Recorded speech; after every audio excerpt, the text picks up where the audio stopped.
let's start from one point. The main point is why humanity needs luxury. Many people are considering luxury as superfluous, but it's not superfluous. I'm quite convinced that luxury can be seen as good as it helps people fulfilling their needs. We don't live only of physiological needs. We live on aesthetical needs, relationship needs, comfort needs. So, strictly speaking, the basic necessity is surviving. But every one of us is born to and has the goal in life to be happy. And some people are happy in their relationship. We noticed that because COVID took away from us the joy of having relationship with people. And since ever, luxury was a social status symbol. So today we notice with the social media that a lot of consumers are using luxury brands, the watch, the outfit, the makeup, to shape their personal image. Traditional values that companies in luxury had, like quality and craftsmanship, are so important when we look at the traditional luxury. But what is going to change 10 years down the road? Maybe customers will look for brands that are really able to tell a story associated with it, not just the object itself. And this is the question. Let's see who is the first one to break the ice. How do you think that storytelling will be used by big luxury brands to tell their story, changing the rules of the game and the communication in the future? First of all, good evening, everyone. It's a pleasure to be part of this webinar. And it's a very interesting point, which you had made, that going forward, what is the perspective of the luxury industry, how people are going to see it past 10 years from now. Now, my perspective is on that. It's more of, what we have seen. Lastly, we have seen a little dramatic change in the luxury industry now, the omni-channels and everything coming up, which was the latest development. 10 years down the line, we'll be catering to the millennials and the Gen X. Now, the millennials, which are right now, will be Gen X maybe after 10 years. And that's what we're going to cater at. Now, what is the point which they're looking at, what they're looking towards when it comes to luxury and storytelling? Now, what I understand, the basic thing is more about the sustainability. We'll have to see first what is the brand sustainability for post 10 years. Now, seeing the COVID scenario, it's completely become upside down. People have not expected what's going to happen, and new challenges just walked inside. So the main part of the storytelling would be more towards people about the eco-friendliness of the brand. What is the eco-friendliness of the brand? How things are going to evolve? How they're going to see to it? It has to be more towards the nature sensitivity part of it. If people are more keen about the nature right now, and it has to come around, what packaging you're using, what environment-friendly packaging you're using, what materials you're using, are your products recyclable or not? Because they're more concerned towards the ecosystem and the society where we are heading to right now. So this has to be an important part of the luxury in future, in 10 years, wherein the storytelling will be more towards the nature, how the brand is helping in maybe lowering carbon emissions in the country, how organic the brands can be. This is what I understand. To put a full story into perspective, it will be like the focus story will be more towards organic and nature sensitive. So I actually completely agree with him.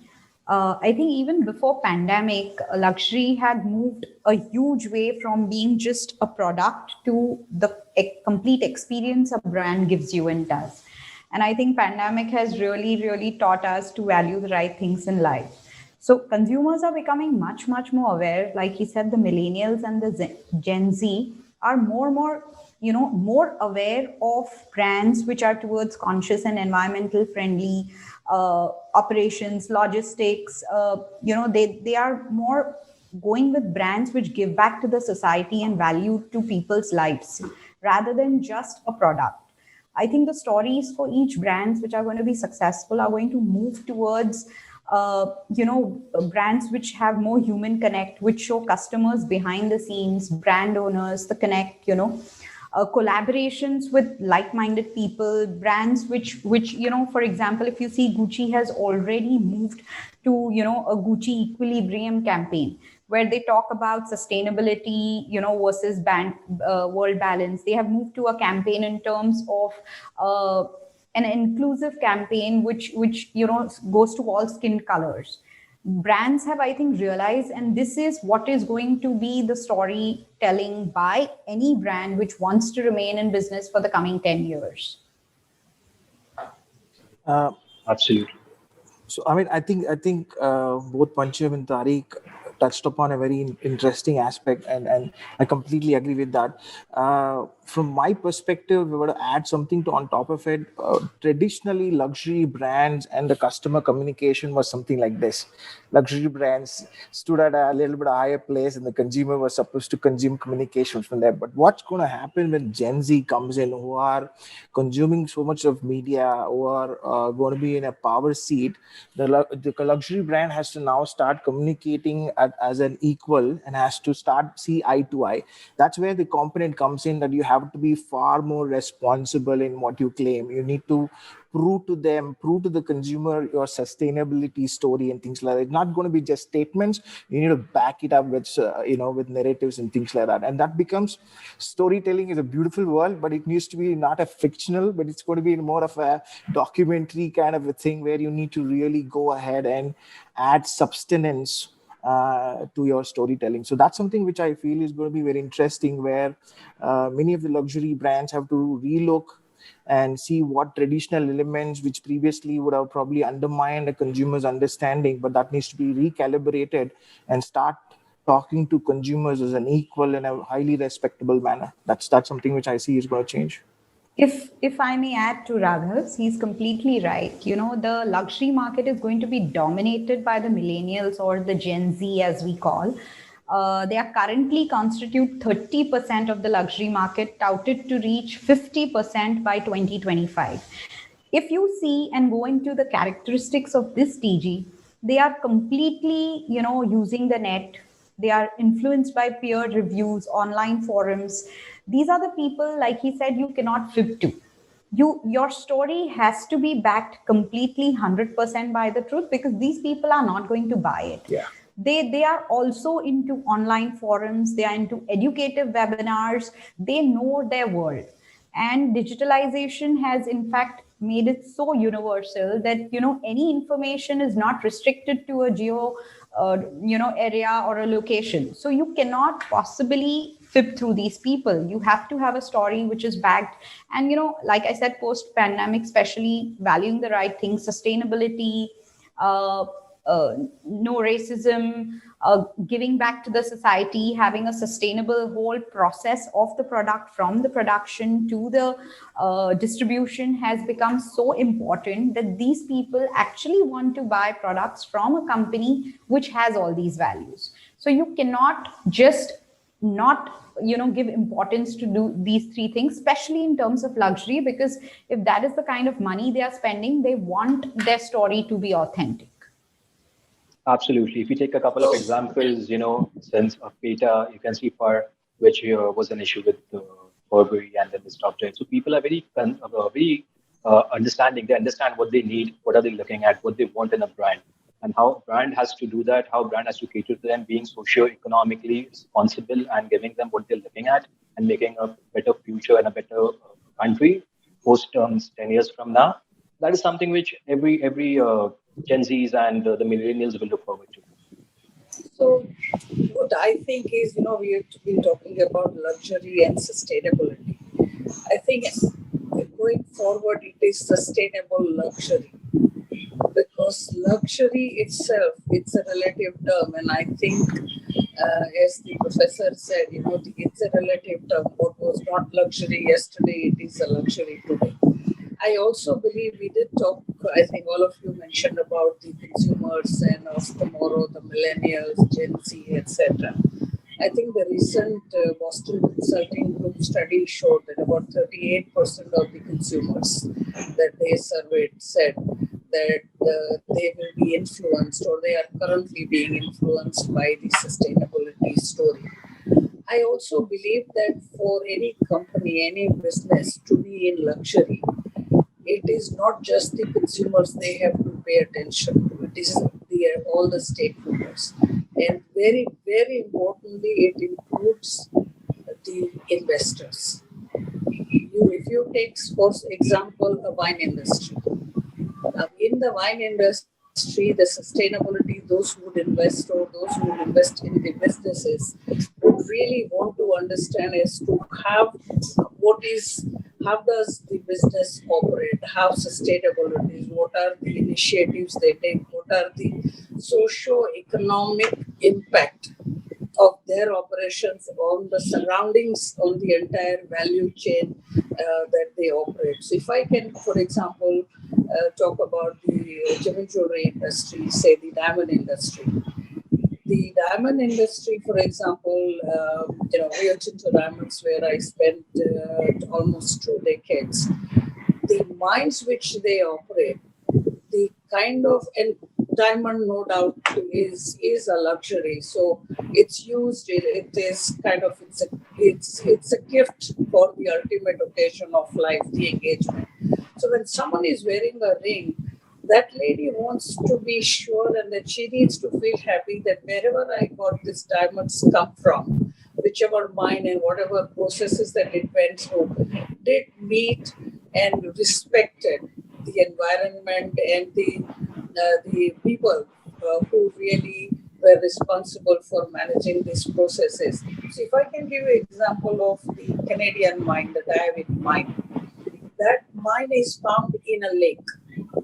Now, as a protection of the environment, they created another lake next to where the mine is. They in fact transferred all the water along with the natural, the fauna, flora, everything. So they've started mining. When the mine life is over, they will again bring back to the original place, and that is how they. So the mine closure, for example, is also a very expensive proposal. So the investors are also looking at sustainability. I think if you look at these gemstones, they are luxury. And even there, for many years, I think this industry has been very proactive. So if you look at the pearls, for example, pearl farming, very environmentally sensitive industry. And the pearl farmers take tremendous care, and they have to be very environmentally conscious before they bring that product into the marketplace. So I think going forward, it is more not just luxury and sustainability. In my opinion, I think the word should be sustainable luxury. And I think that's where all that each one of you said, I think, becomes a part of that. Let me jump in on this point, Nirupa, because this is very interesting. And thanks to all for moving from the storytelling to the practical, walking the talk, because this is very important. So I totally also agree on responsible and sustainable luxury. But this changes the perspective. And let me jump on the specific topic of diamonds, for instance. For Generation X, the natural diamond, exactly like any other thing coming from nature, was more valuable than the one that you do in a factory, the lab-grown diamond. Now, in this new perspective for younger generation, it could be that the potential harm on the environment or the extra cost that you are generating are offsetting, and also luxury and also laboratory grown materials like diamonds or other might become a luxury. How do you see this changing in perspective in the future?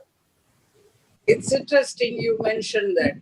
So the diamond were first manufactured, if I can use that word, or grown in an artificial created environment way back in 1956. And there has been production all these years. But it was mainly of the industrial quality, which was used in the industrial, for those wheels, etc., drilling bits and all. In the past few years, because of the advent of the technology, they are able to now create gem quality diamonds. having said that, gemstones like emerald and ruby, they're also have been created in the laboratories or factories, whatever word we may want to use, for many, many years. And it has not in any way created or impacted the demand and the pricing of the natural emeralds or rubies. In fact, in the past 10 years, the prices of emeralds have moved up very significantly. Because while there are consumers who would say, I want to buy something diamond, which is a luxury, or this is for a certain occasion, and I'm happy to buy which is grown in lab. But there will be some who would say, no, I believe only in natural diamonds. It's like organic food and non-organic food. So, apple is an apple. There is a market, and there are consumers who will always buy only organic apples. But there is also a set of consumers who will buy which are not necessarily organic apples. So I think it is important that we are able to really educate the consumers or give information. More than educate, I would say knowledge sharing. And are able to really explain to them that how the product that you are buying, how is it formed, what processes it has gone through, in case they are interested. Otherwise, at the end of the day, it is the presentation. How do you really present a certain product? And in terms of sustainability, lab-grown diamonds, they use significant electricity. So the carbon footprint, that is still not known. It's an unknown factor. I'm not aware of all the information and whether the extent to which they are environment friendly.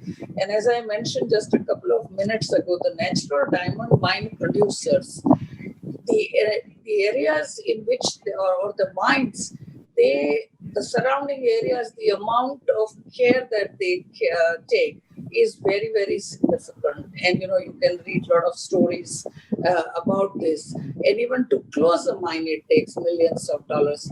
I'm not aware of the environmental impact of growing a diamond in a laboratory or a factory, and what are they doing to really neutralize that environmental impact.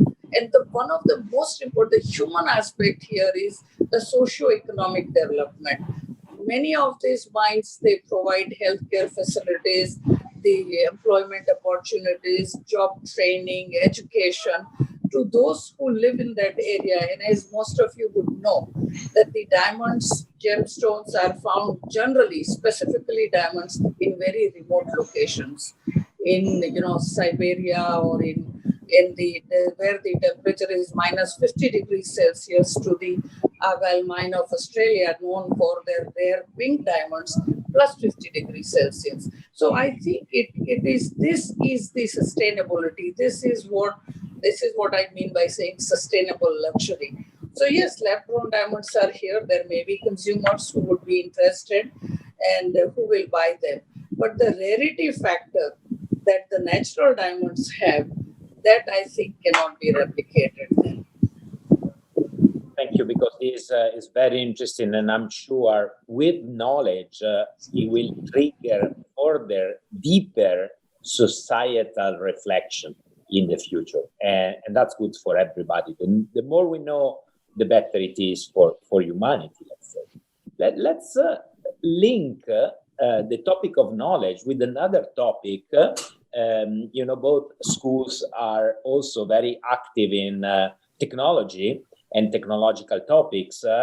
We cannot skip the very relevant topic of big data analytics and also artificial intelligence, because they are evolving from being until yesterday a buzzword or something just for the geeks from California and Silicon Valley to something that all the companies are embracing today, and they will become a minimum necessity, because all companies will have to have a department and some people, some staff able to make the best use of the huge amount of data they will have, and make the best use of what technology is offering you today. Yesterday, I was speaking with the human research human resource department of one of the largest luxury textile group in Italy, and they say we did magic during the pandemic. We have the visor, so people from all over the world could buy our materials by looking around without the need to come to Italy, which was impossible. But we have people in the company that are refusing to embrace technology. They don't want to walk through the archives with a visor. How can you explain to them that we need this? Otherwise, you cannot sell to the other side of the world. So do you think that in the future, luxury brands will empower their employees or hire new employees? Or do you think they will lack the specific skills to become a technological savvy organization by 2030? If I were to answer this question, I think technology is something which is here to stay, and the rapid change which is bringing, I think nobody is going to be left untouched with it. I want to step back a little bit and try to tell it's not about skill set with luxury, not adapting technology. I believe the perspective was luxury will approach technology with a sense of caution. And little bit of a laid back approach, because almost a lot of data says about 80% of the luxury sales came to them from their existing customer base, who were happy to come to the retail point and have physical interaction, have the personal interaction and make the purchase. So be it a luxury watch or a luxury fashion brand. And some of the companies were comfortable with this, saying that, okay, we are going to sustain and we're going to run this, and as we move forward, we will adopt technologies. And there are certain companies like Dior, or for that reason LVMH, who kind of took the lead in this space and implemented technology like AI and things like that to really engage consumers through chatbots and things like that. But what COVID did, and what's the result of COVID, and what's going to happen in the next 10 years is COVID kind of accelerated the complete process of adoption and technology. What some people thought, okay, I'm going to have 20 years, let me take it slow, let Dior perfect it, let LVMH perfect it, I'm going to follow through. That is now changing. So now the pace at which the adoption of technology change is happening, luxury don't have time to catch up. So if it means that you need to replace people, you got to replace people. If it means to wake up and run, you need to wake up and run. Because what's going to happen is, what we noticed in the last 6 months, 8 months when we were interacting with people is, consumers were giving out X amount of the behavior, and behavior data was available in the physical world and in digital world. Now, what's going to happen is the data and the ability to capture the consumer behavior in physical world is going to get reduced. And the Gen Z who's going to be coming on board are already born in a digital space. So they're already living in a digital world and digital space. So every emotion, every behavior of them is going to be available more in digital space. Some of the data I was going through is that almost about 60% of the Gen Z purchase and 60 to 70% of Gen Z purchase from knowing a brand to purchasing the brand and consuming happens on digital space. So they're not consuming into a retail space. So you don't, unless you leverage this consumer data and the big data which is available out there, and unless you use AI to understand these consumers, you will not be able to communicate to them in a manner which is appealing to them. Because some of the values which the traditional customers had towards luxury, as we started conversing, that is not going to be appealing to many of the Gen Z. And the only way a luxury brand can hope to survive or hope to connect with the new generation is to leverage this data. But there is a little bit of I would say caution out here. So what happens is, moment you start implementing technology, AI, currently most of the AI technology which is used by Amazons and the Facebook of the world are used to upsell you, to influence your behavior and to modify little behavior.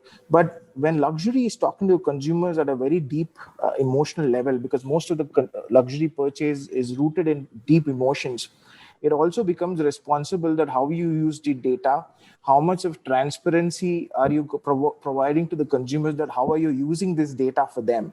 So that's something which becomes important. So it's to conclude, I wouldn't say it's not a matter of having skill set or having the appetite.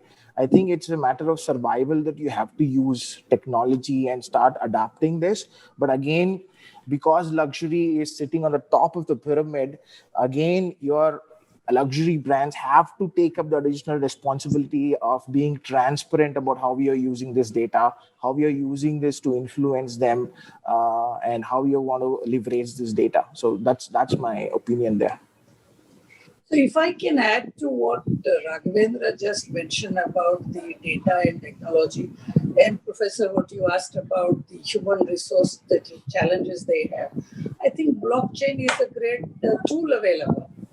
So if you're using blockchain, I mean, every step of the way, you are introduced to the technology, the consumer, the transparency, everything is just there. And I think there is no way that any individual in the organization can really escape that, because that is where the future is, because the consumers in future would want to know, what am I buying? Where did it come from? Who did it impact? What responsibilities did they exhibit, etc. So again, for example, GIA has, I mentioned about the mines where the diamonds are mined. They have come up with a technology where they are able to map and match the rough that they get and the polish that they receive. So they can match, and this can happen only because of the technology. And that is where, if I believe that I want to have a diamond from a certain country, the technology is the enabler. And I think that is where it is just, I don't think whether we should adopt technology, I think it's there. The question is a time, and I think that is also probably running out. And there are so many tools available. I think blockchain is a great example. Wine industry has adopted again blockchain in a very, very significant way as well. Absolutely. We have several students that wanted to make a project on blockchain. And at the beginning, I was, to be honest with you, skeptical, because I thought, oh, that's the buzzword. Everybody wants to work on that. Some students carried out some very interesting projects, and some of them are trying to convert in full-fledged startups.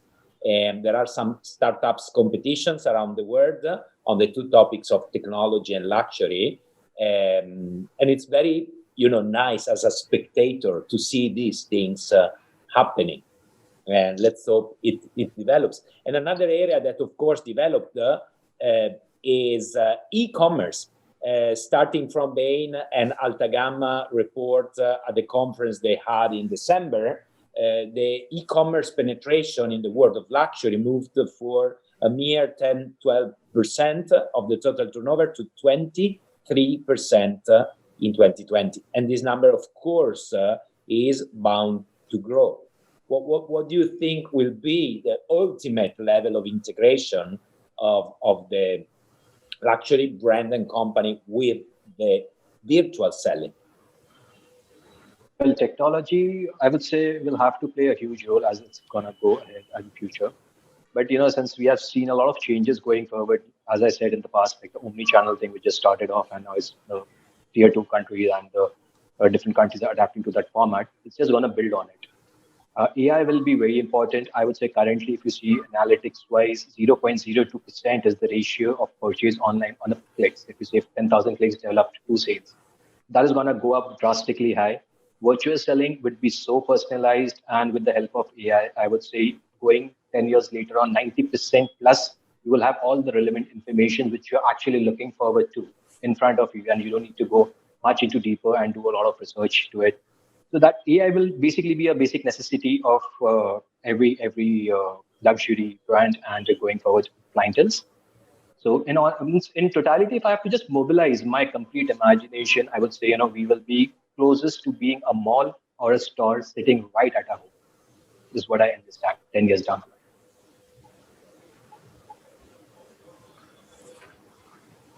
If I were to add a little bit to what Tariq said, is that, and I'm also kind of using my imagination here.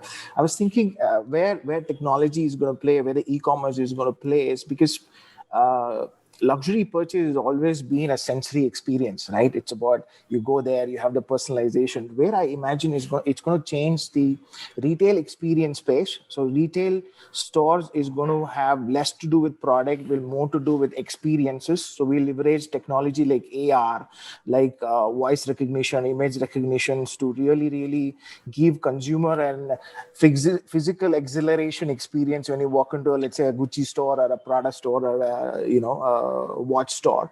I think e-commerce, I think things like facial recognition and voice recognition will start taking over how e-commerce can also be an experience commerce, because we're looking at Sephora, which uses a technology called virtual artist, where it's able to actually scan your face and able to recommend what is the best look you want to carry forward, what is the best makeup and things like that, understanding your skin tone and things like that. So then there is brands like Dior's who are remembering your body type and start recommending what kind of clothing you want to do, what kind of stuff. Augmented reality is something which we see Gucci is using. I think that's going to only grow, where you can actually try on sneakers and glasses and things like that. So online purchase for luxury, and where luxury can really use technology like AR and facial recognition to really create e-commerce as close to engaging in real life experience, empowered with an AI technology which is able to understand or probably anticipate or knows more about you than just what a Amazon or a Flipkart would throw up. So it's going to be very interesting going forward. I believe when you're experiencing purchase on an e-commerce platform, it's going to be a multi-sensory engagement. I think that would be a very interesting way you will start interacting with luxury in a emotional, physical, transcending ways. Thank Absolutely. you. And I just want to add to it, it's more about the mindset. If we see Gen X, which used to cater to the luxury market initially. So luxury for them was what? It was what do you call it? More of the pampering, the personal touch, the personal feel of the things. But now going forward, Gen Zs, they are more into exactly as all the panelists said and highlighted. It's more about knowing the product, where it's coming from, what are the benefits, what is impacting, what's the economic, how eco-sensitive it is, how it's going to get back to the nature. So, of course, this all things are going to be more towards the e-com thing, and it will be the more information you get on the e-com, it will be more of a successful story on the e-com platform. Thanks for raising this point. You actually anticipated, you spoiled one of my questions, but this is very interesting. And I want to tell you a little story about why I'm wearing my Omega watch today, and why I think that without an experience, you really cannot get ambassadors. When we visit as a part of the study tour, the watchmakers in Switzerland, and when the students have the opportunity to see from the inside the movement, etc., in the Omega factory, there's one beautiful passage in which they ask to a student to sit at the bench and to physically assemble a piece of watch. And you see the students with their hands shaking because they are so thrilled by the fact that they can make, and then they tell you, don't worry, that's a bad quality one, is not going to be sold, don't worry. But they practice a little bit, even 5 minutes, and that will convert a student in an ambassador for a lifetime, because you have the joy of trying to fix one mechanism. Maybe you don't manage at the first attempt, you manage at the second with the magnifying lens, of course, because it's very minute. And this is something that you cannot do by just clicking online. If companies don't find a way to let these thrills of the multisensorial, physical, feeling of driving a car, assembling a watch, you name it, they will not turn their one-time shoppers into lifelong engaged customers. And what we are doing, we are lucky. What we are doing with our students is fantastic. But the point is how brands can do this worldwide with the whole market. I think I think what you say is right, and we talked. I think the panelist and you also, Professor, talked about the experience and all. And I think the technology provides tools to really provide those experiences to the buyers. So it is not just about the e-commerce. I think there is a pleasure in actually visiting a store, talking to someone in front of you, and the environment in which the store is managed, the colors, the music, and all that is going on. And I think while there is limitation, at least as of now, to be able to really do that, and e-commerce will certainly provide ease of purchasing. But I think that emotional connect will come when you are with someone. So in the current time when we are not able to provide that, yes, we have the tools like, there are apps available so that you can actually see where your product came from, what were the surroundings, etc. You can do all of those things. But other than that, I think that one-on-one is really something which is very, very essential at the end of the day. That is because whenever, especially whether it is luxury or any piece of gift, and luxury can be a gift, there is self-purchase as well. I think it is not so much just about the piece that you have. It is that story around who gave it to me, how he gave it to me, when he or she, I'm saying he because I'm a woman, but whoever, whether my mother gave it to me, my father or my husband or a friend. So I think it is all of this, and how can you really bring that? How can you really create a package and present this to a consumer? And I think it is possible to do all of those things. And I think that is what, in my opinion, luxury is, and that's what I think consumers want. So if I may just, yes. If I may just add, I think Nirupa just touched on a very important thing. When the influx of online came in, there was this scare in the industry that, offline would suddenly lose its value. But now I think it has been very, very strongly proved that offline and online are growing and will keep growing together. Today, the A.T. Kearney study tells us, that 40%, two-thirds of the customers either visit a store before or after their online purchase. Vis-a-vis, anybody who is, buying from a store will go online and buy that product because they have learned or understood the story of that brand only by visiting the stores. So, it's also been proved that the area where a brand store opens, around 10 kilometers around, the online sales increases. Vis-a-vis, wherever online is happening, if a brand opens a brand store, the brand story that we've all talked about in this 1 hour will only come through an emotional connect, like Nirupa said. And that emotional connect can only be given person to person, human to human, which is through an offline store. So I guess the generation, whether we say millennial or Gen Z or the generations that are going to come forward, will always, value offline and online. That emotional brand story can only be given, through a brand format store. Well, I think we had a few very interesting insights, but this discussion may go on forever. So let's see if the audience has specific questions for us.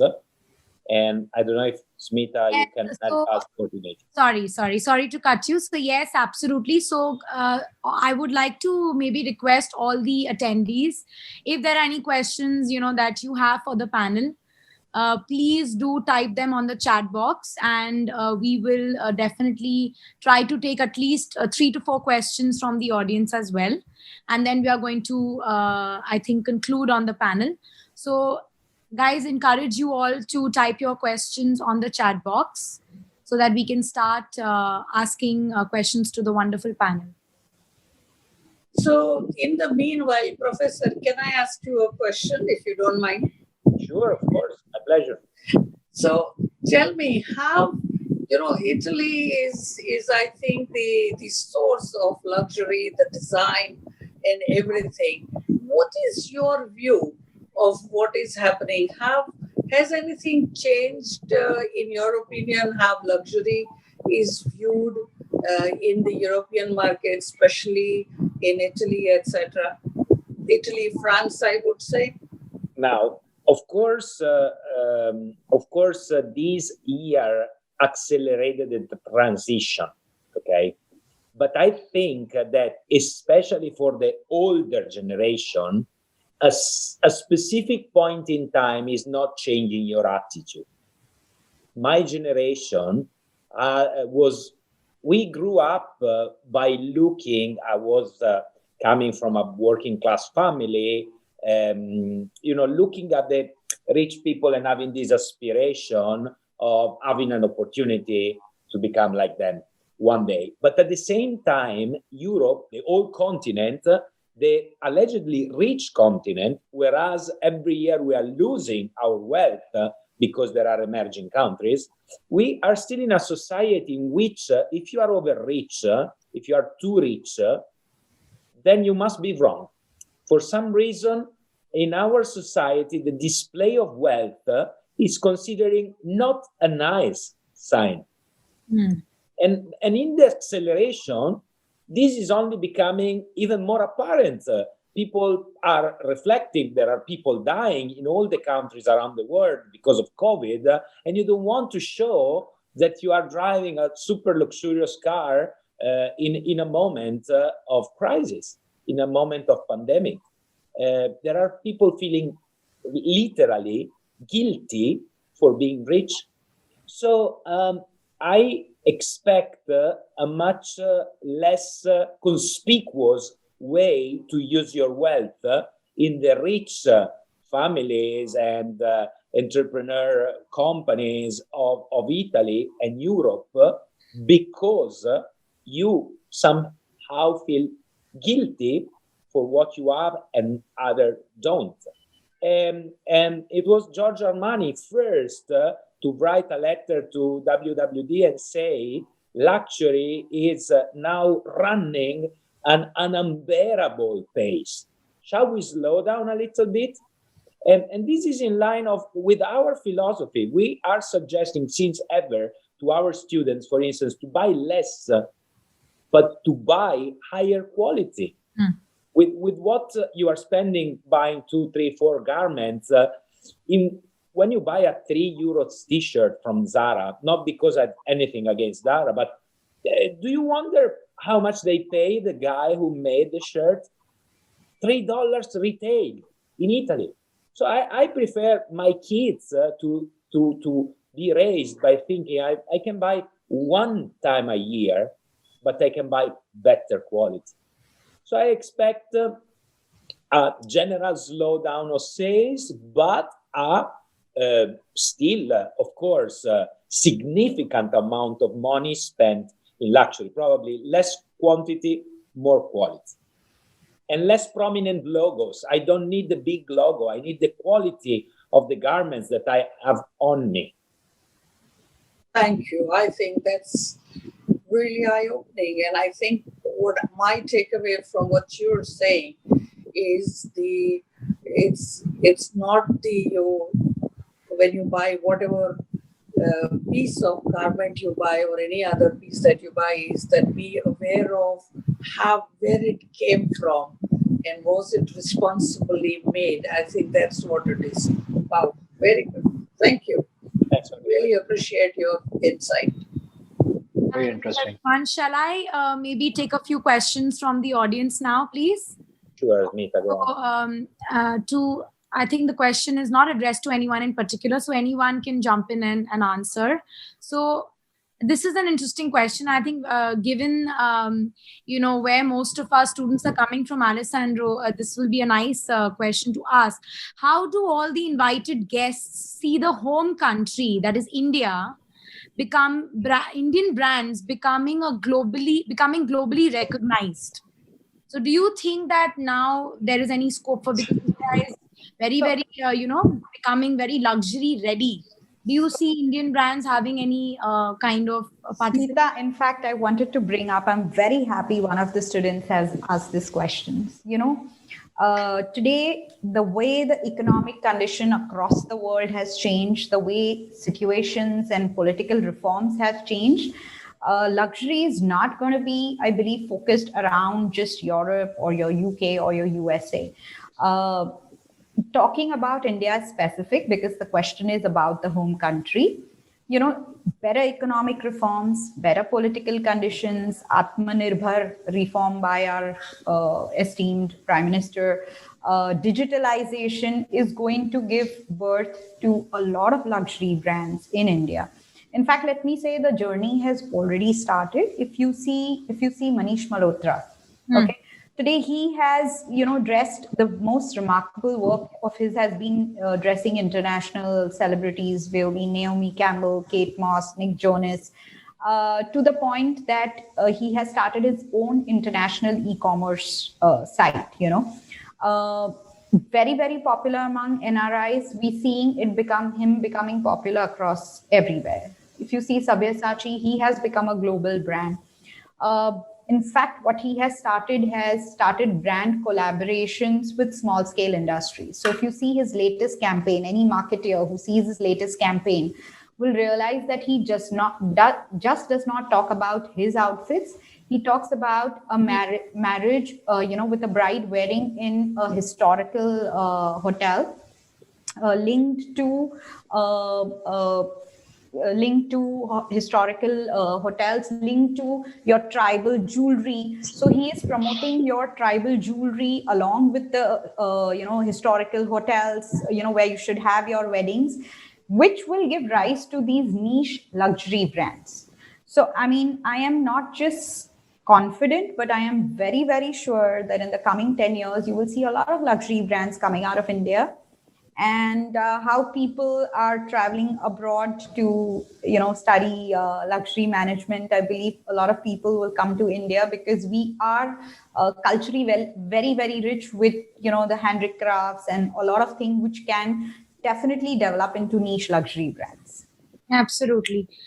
Thank you so much, Pancham, for that. I think since we are short on time, I'm sorry, but I'm just going to take one more question.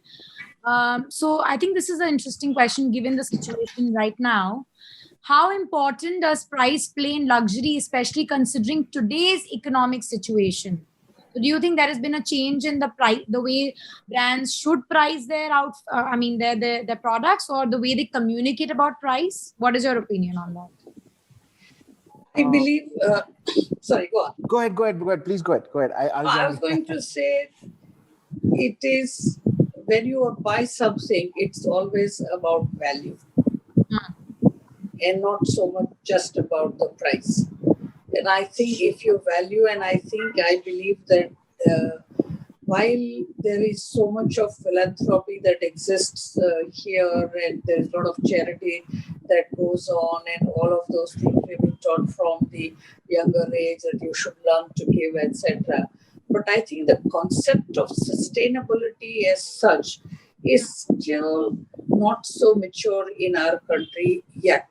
And I think we have to really communicate that, and we have to really talk about that a lot more, about what is value. And I think going back to Professor's point of buying a T-shirt which is $3 versus, and again, nothing against $3. When I see a value, yes, I will buy that. But again, I think, can I ask a question, go back one step and ask, who is selling it? How is he selling it? And I think this is a process in India we have to start. We have to go through. And I think that is where each one of us, I think, have a responsibility to play. And I think SP Jain, with these classes that you take, with the students that you have, I think, exactly. And I think that is where they will start talking about this, the value. And what is the value? It is not the price. So, and I think that is where we have to learn to say, this is the value that I am bringing to you. T-shirt is a T-shirt, whether it is $3, $30, or a $300. So what is the value that I'm bringing? And I think that is what we have to really understand and then communicate.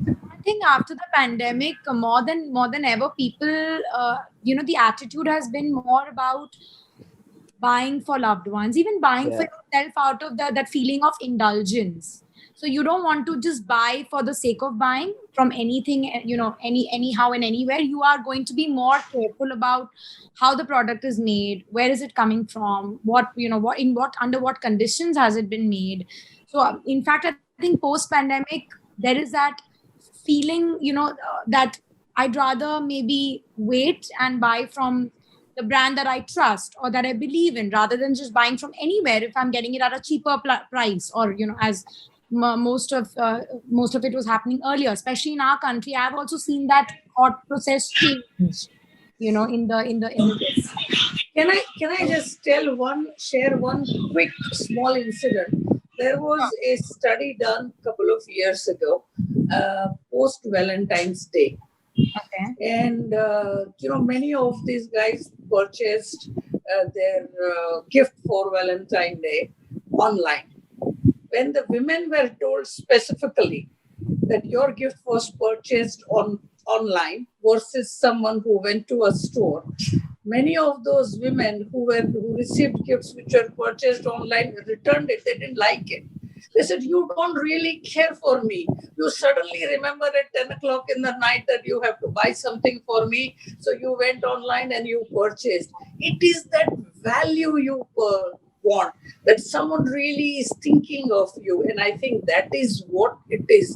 That is luxury. It doesn't matter whether that heart that you buy, which is made of a silk or a wool or a diamond or a emerald. It is, what is it that you are bringing on that platform? What are you really gifting? And I think this is what we have to really be able to communicate. And I think your platform is really a great one to do so. Absolutely. Thank you so much, Nirupa, for that. And thank you. Well, I would just like to add one thing to it, Smita. Yes. Now, for this question of price play and luxury, especially, it doesn't connect at all, because luxury is something very different with the pricing. Yeah. So when luxury comes in, there's nothing pricing. It's not considered. I think that's the least anyone would consider. The more people consider is, what is the product all about? What is the specifications? What are the specs and everything? So that is what matters with luxury. Absolutely. Absolutely. Thank you so much.